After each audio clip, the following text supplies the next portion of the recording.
welcome back to part 2 of chapter 4, The Evangelists. You're here with me, Renika, your host and narrator, and as always, you already know the intro. I love to deep dive into the books alongside the actual author, and the author today is Valton Brown. And if you haven't listened to part 1, please do go back. We discussed the intro to this chapter and what it meant, and we also looked at 2 key evangelists so far, which were Francis Galton and Julian Sorrell Huxley. And in this part 2, we are going to be looking at our third and last evangelist for this section. And I've termed this person the pioneer of modernity. Valton might have a different opinion because obviously he's the author, so that's fine. But our third evangelist is a contentious character, and she is called Margaret Higgins Sanger. So before I ask Valton who he has presented Margaret Sanger as or the information he found, I'm going to read what he described her as in the book from page 80. Valton said, however, there are clear divisions on Margaret Sanger's intentions when it came to the issue of race. In one corner, she is viewed as the determined feminist trying to liberate women, giving them a choice over their bodies. On the other hand, she is deemed a racist whose goal was to target poor ethnic groups and reduce their birth rate.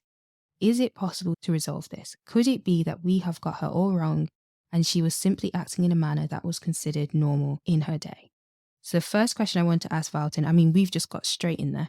The first question I want to ask Valton is, why is Margaret Sanger such a contentious character? Well, Margaret Sanger is the face of birth control in the same way that Charles Darwin is the face of evolution.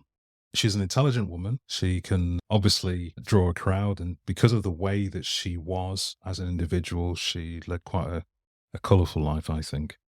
You know, she didn't hold back in anything she did, and that could well have been because of her early experience as a child, you see. So, yeah, she is quite a formidable character. Yeah, and when I was doing some wider reading as well on Margaret Sanger, you used a quote from one of her statements that she was saying to Clarence Gamble in a letter on the 10th of December. And it says, let me just read a really small snippet. To employ a full-time Negro physician, it seems to me from my experience where I have been in North Carolina, Georgia, Tennessee, and Texas, that while the coloured Negroes have great respect for white doctors, they can get closer to their own members and more or less lay their cards on the table, which means their ignorance, superstitions, and doubts. They do not do this with white people, and if we can train the Negro doctor at the clinic, he can go among them with enthusiasm and with knowledge, which I believe will have far-reaching results among the coloured people. His work, in my opinion, should be entirely with the Negro profession and the nurses, hospital, social workers, as well as the county's white doctors. His success will depend upon his personality and his training by us. The minister's work is also important, and also he should be trained, perhaps by the Federation, as to our ideals and the goal that we hope to reach. We do not want word to go out that we want to exterminate the Negro population, and the minister is the man who can straighten out that idea if it ever occurs to any of their more rebellious members. This one quote alone, when I was reading around, has been back and forth between, yes, like you said at the beginning, yes, she is a racist, versus, no, you're taking it out of context. She wanted to have the Negro Project, which is what this is all connected to allow the Black community to have control over their birth rates and things like that. What is your stance, or more accurately, the stance you took in the book about Margaret Sanger? When I looked at the character of Margaret Sanger and I saw that letter, I came across the same issues, which is why I wrote the way I did, that there are 2 camps. It's usually based on what the individual believes. So if this is about women taking control of their bodies, then absolutely they would say Margaret Sanger is a person that was trying to advocate that women have the right to choose what they do with their bodies. On the flip side, there were those that were experiencing things like sterilization, whereas if they were mothers and they were from the Black community, they could give birth to the child, but then unknown to them, they'd be sterilized at the same time. Some of the funding from Margaret Sanger's work went into that. So you get this conflict of 2 opinions, feminism on one side and the issue of race on the other and its abuses. She's a very complicated character, but yet not so complicated when you put her into the context of the whole narrative. And this is why joining the dots for me was so key to unraveling some of these questions Now, there's some footage that's gone around that just isn't true, photographs and things that are not accurate. Someone's fabricated the information, but take all that away. Margaret Sanger was a eugenicist. Okay, she didn't hide that. In the interviews that she had, of course, she wanted to see the birth rates controlled, and that people that she believed didn't have the means wouldn't have to suffer, or the children wouldn't have to suffer, should I say, at the hands of the parents, because the parents were stupid enough to have the children when they couldn't afford it. That is the Margaret Sanger that I keep coming across. On top of that, you mentioned Clarence Gamble. There are other characters that she was connected to that when you read about them, you see that they have the same belief system. It's the same belief system. That's the key part of all of this. You can do humanitarian works and hate the people you're working with, but it gives you a profile, right? If you go back to her beginning, I think she even says this herself, this is what really impacted where she went and how she went about things. So her mother gave birth to 11 children, and she had 7 miscarriages. So that means 18 pregnancies. Her father held his own views that isolated their family from the rest of the community. So she has some kind of Christian background, but it's a bit messed up because of the father by the sound of it. Now, here's a woman that saw the struggle that her mum went through, who died at the age of 50. And she's looking at this as a child, and she really wasn't pleased with her father for the way that he had treated her mum and how they lived and all the rest of it. So that kind of fueled what she would become later. Now, put into the context of an environment where you've got the ideas of Francis Galton, you've got the Julian Huxleys, you've got the Clarence Gambles, you've got these organizations being set up by these people and the funds that are going into it. And then you've got this lady who wants to open the first clinic for birth control.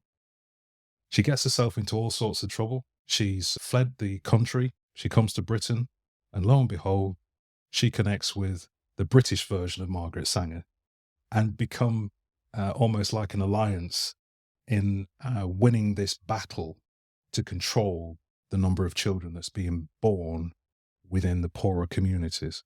Now, if you're a eugenicist and you have that kind of influence, you'll see in the book that it was really about controlling those numbers. And do a bit more research on Margaret Sanger. That letter that you read is the one that people argue about and focus in on that alone, but don't actually look at the wider picture. Put it into context, look at all the different strands, and you'll see it's part of the same narrative as some of the others. Yeah, because as you mentioned, the letter was to Clarence Gamble, and in this chapter, you also do talk about Clarence Gamble as one of the 5 evangelists, and he definitely was a eugenicist through and through. And so you're basically saying with association and discussions like this, it's not going to be for the benefit of the people when you're sending a letter to Clarence Gamble. Absolutely. But here's a key, which is why I put this in the book as well. Each of these individuals that set up organizations that are still around today, the organizations themselves are releasing articles to distance themselves from the beliefs of the founders, which include Margaret Sanger. If everything she did was right and it was all based on wanting to help the needy and all this sort of stuff, then they wouldn't have any need to try and distance themselves. They had to admit that actually she had some pretty dangerous views. Very true, because that was another interesting element of this chapter, was the organizations like Francis Galton's organization did the same. Yes. And I think as well, Clarence Gamble was another one with Pathfinder Fund or something like that. So this character and this person, Margaret Sanger, is a very interesting character. And I was really impressed with when I was reading through this chapter that you included her as one of the eugenicists, even though, not one of the eugenicists, but one of the evangelists, even though you knew it would be quite a hot topic. Yeah. Bringing her out as a prominent character. And what would you say then that Margaret Sanger contributed to the eugenics movement? She was the lady that came up with the term birth control. Now, as I say, there's the conspiracy world that talk about population control and different things about the planet. But here, it's not a theory. It's a statement of fact. She coined the phrase birth control, and she used every skill that she had to promote the idea. Everything. She was in and out of prison a few times. She wasn't prepared to back down on what she believed. And this is what made her that character that stood out from even some of the men that we have in this period. She literally was an intelligent, articulate woman who, for whatever reason, was able to capture the minds and hearts and the narrative of women across the world. Sadly, it impacted on the Black community in a way that still there are people who's talking about their experiences and how they literally have had to try and campaign to get recognition for what was done to them when they were under the regime that was implemented through the laws and different things that these people created, basically. Mm. And that's why at the beginning, when I was saying, like, I termed her the pioneer of modernity, it was like a two-pronged thing, that she was pushing the modernity of what now everyone considers the feminist movement and things like that. Yeah. But she also was the modern face of eugenics, of making it seem palatable and plausible, and brought in solutions and ideas that no one else in that movement had Correct. particularly thought about before. Correct. And it's worthwhile Googling Margaret Sanger. Look for her on YouTube. There is an old interview with her, and it's quite a telling interview because she avoids answering certain questions. For example, she was asked the question of, with your background, do you believe in sin? And what would you describe as sin? And she refused to answer it.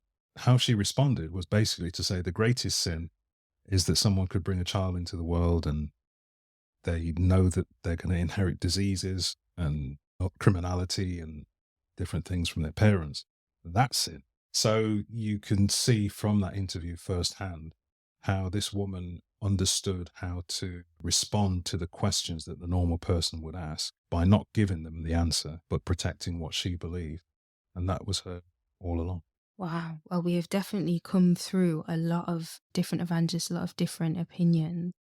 I think before I go into the rounding off questions, because I've got a few rounding off questions, is there anything you would like to bring out even further about these evangelists? I would say, maybe repeating myself, that these evangelists were used as a means to promote a message, to promote a philosophy, to engage the minds of people who probably didn't think like that, and some that did, but had no platform by which they can engage. These individuals, like any religious organization, preached their gospel. And we are still hearing the same messages today. The thing that I would say to those that believe in the Messiah and are reading this, please don't get hooked into it as being a eugenics story or a slavery story or a race issue. We've got enough activism as it is. There's enough organizations saying they're standing for each and every one of those aspects. What we're looking for is the tapestry, the big picture, and what that means to every single one of us living on planet Earth in this 2023. That, for me, is where these evangelists play a key part in setting the foundations for something that turned into quite a monstrous structure. And sad to say, it's what we are now living in, and why we have so much confusion about the world we're living in and the things that are currently happening. But God had already spoken about it. So for those that know the word, it shouldn't really have been a surprise. That's really very true, Valton. So basically, what you're saying is that we should all step back and look at again, when we were talking about in part one, the religious system as a whole, rather than as segments and pieces, so that we actually finally see the puzzle and not just a few isolated elements. Correct. Okay, on to some, should I say quickfire questions again? Maybe. Okay. Could you hint to readers how these characters relate to the wider book? Their beliefs are foundational. So if you look at the words they created, or the phrases they used, or the foundations, when I say foundations, I mean the organizations that were funders. If you think about them, if you look at the traditional role of an evangelist, trying to get as many people as possible to hear this message, so then the others can take part in developing that message, whether it's on one-to-one teaching or through organizations that are going to be set up to train people. These evangelists were foundational to that. The phrases they created, the foundations they set up through organizations, the belief systems, the connections they had globally, literally create this root system now from the seed of Darwinism that just starts to grow and grow and grow. Now, remember, the only reason this seed could grow is because of the soil. What is the soil made of? People's lives, right?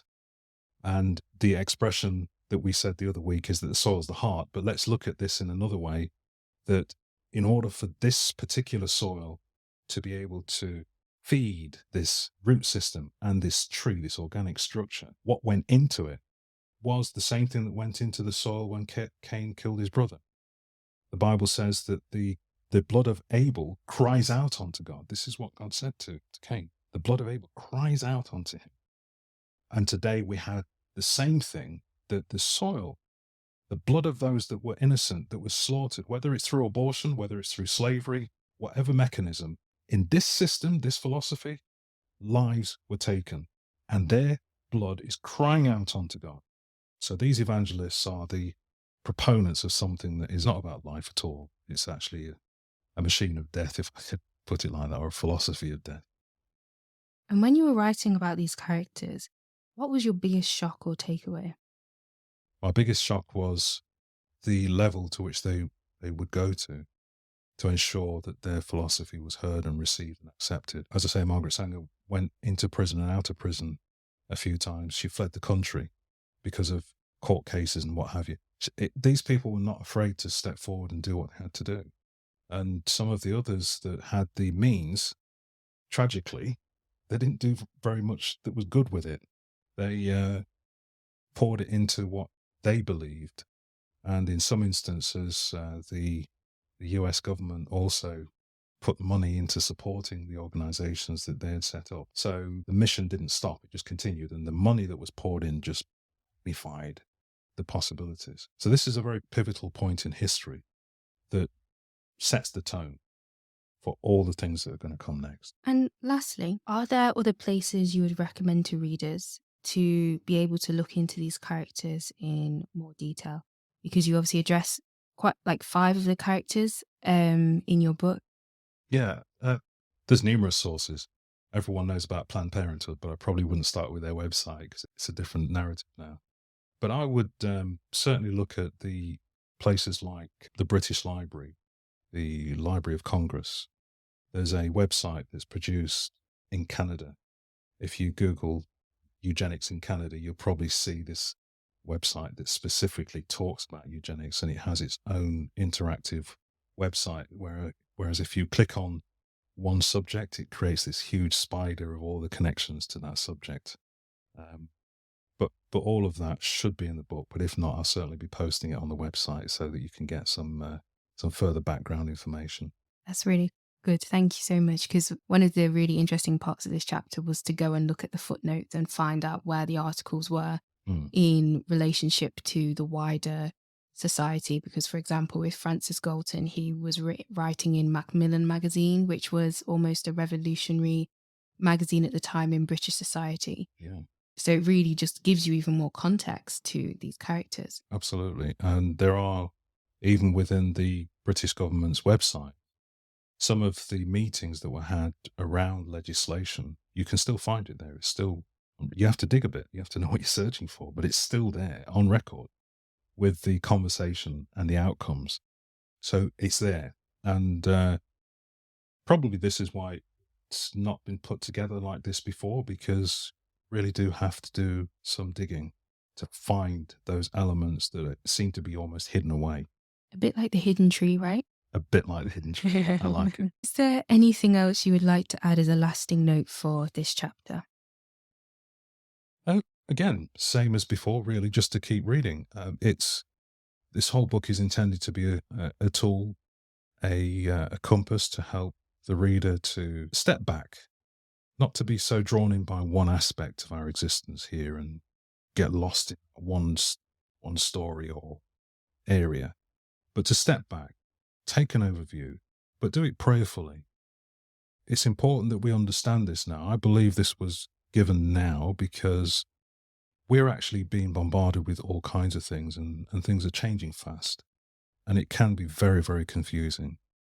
But by God's grace, this will help to settle some of those questions and to provide some clarity. And bear in mind that these evangelists, they are the opposite to the apostles and prophets of the Bible, but their mission is pretty much the same, going into all the world and preaching this gospel, false one, and also getting them to become part and parcel of that movement. Thank you so much, Valton, for joining us today to look at this chapter. Like I mentioned at the beginning, a very different format of a chapter, but also very pivotal, I guess, for how we then go forward and seeing the outcome of their beliefs and systems, because sometimes we can really remove the people out of history. Sure. And we're starting to see the individuals that made up this historical tapestry. So next episode, we'll be looking into chapter 5, The Hidden Tree.